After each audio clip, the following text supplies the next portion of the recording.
Hi there, I'm meteorologist Robert Speta, and boy, it is active to say the least in the tropics today. We have Maria, Sun Tin, Wukong, and Ampil. Now, these three storm systems weaken out or already have dissipated, but Ampil could be bringing some messy weather for the Kanto Plain and coastal areas of Japan, including the Izu Islands. They're going to be looking at straight up typhoon conditions.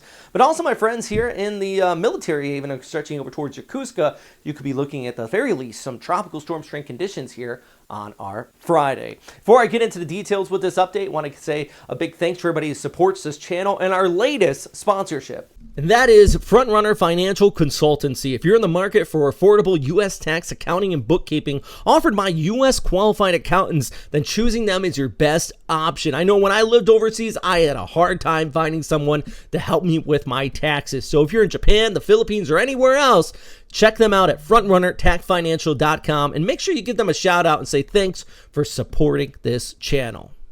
So yeah, thank you very much for everybody that continues to also hit that like and subscribe button. Let's talk about Ampil here.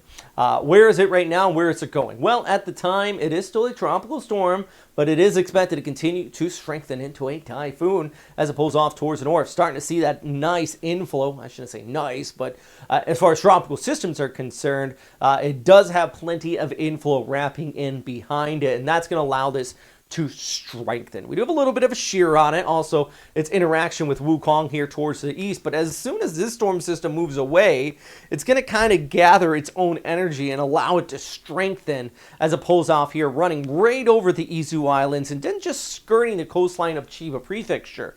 Now, some guidance does even bring it a little bit further towards the west, which means inland areas over through Kanagawa and into the Tokyo Kanto Plain. I would still watch this very, very closely as we look ahead. Some of the highest winds, though, are going to be here right along the coast. The good news, if there is good news, the right side, the dirty side of the storm, will be staying offshore.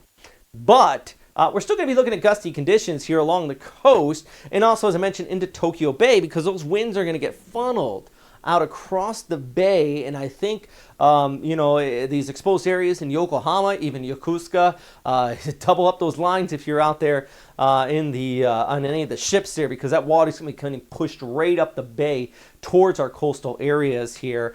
And even if this passes just towards the east, it's going to be pretty messy for sure. I used to serve out here. I would hope no one's sortying, because if you are, you're just going to drive right into the belly of the beast here, which offshore, some nasty waves will be taking place. But here's a look at the forecast for the ECMWF, just skirting the coastline. Some pretty decent rain totals still into Chiba Prefecture and some of the mountains, so I wouldn't be surprised if we do see some water level rises here across the Kanto Plain too. But the worst of the impacts, places like Niijima, Kojushima, Oshima, Shima meaning island, so you can guess what I'm talking about here. It's all of these islands. The Izus, which are going to be taking some of the worst brunt of this storm as it pushes on by. But for those heading out on Friday, I wouldn't be surprised if you have cancellations, maybe at school, some delays at the airport, especially Haneda with that northeasterly breeze kicking up there right along the Tokyo Bay,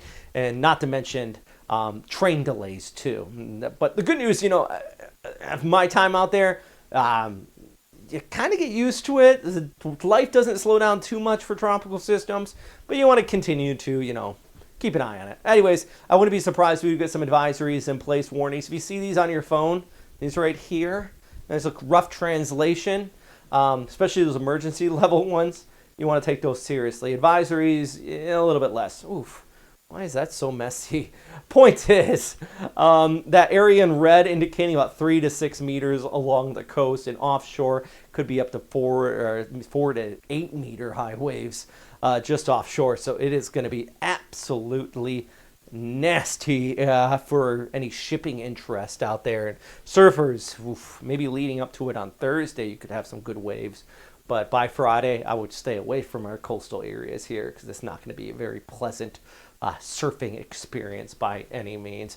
But I think with some of the bigger impacts right there in Chiba Prefecture, coastal, setting up the coast, and in the Tokyo Bay, when that northerly wind wraps around here on our Friday afternoon, heading through the evening. But it could even pick up heading into the morning there. This is showing you about 11 o'clock just offshore. So Friday is pretty much a day where I would stay inside and just ride it out if you are out here in Kanagawa, Chiba, and maybe even the Tokyo. Tokyo, not so much. Life might go on as normal, but closer to the coast, it is going to be pretty messy there. All right, in the broader picture of things, we have that inflow wrapping it around, impacting northwestern areas of Luzon and southwestern Taiwan. This is bringing some scattered showers out here, a continuation of the same setup we have been seeing with this monsoonal trough. Might get a break heading into Saturday over towards Sunday, but by Monday that troughing is going to set back up, which we might see another low develop around Okinawa that could enhance that monsoonal flow with it. So for our friends here in the Philippines, want to continue to watch out for that chance of some scattered showers, Visayas and over towards Mindanao, but mostly into northwestern areas of Luzon. As I mentioned before, big thanks for everybody on Patreon who supports this channel. We check out if you want to advertise with us. It's a new feature we're kind of adding up here. My goal is to just one day be able to do this as the job. If you've watching this all the way through, this is actually about the fifth time I've recorded because I keep on having mic issues, so I had to re-record over and over again. But I had all you guys that support this channel, especially those ahead of the storm that are kind of worried about it. So I want to make sure I put out a video and I'll break this down for you. So yeah, it's all worth it. And it's big thanks for everybody on Patreon. All right, stay safe out there.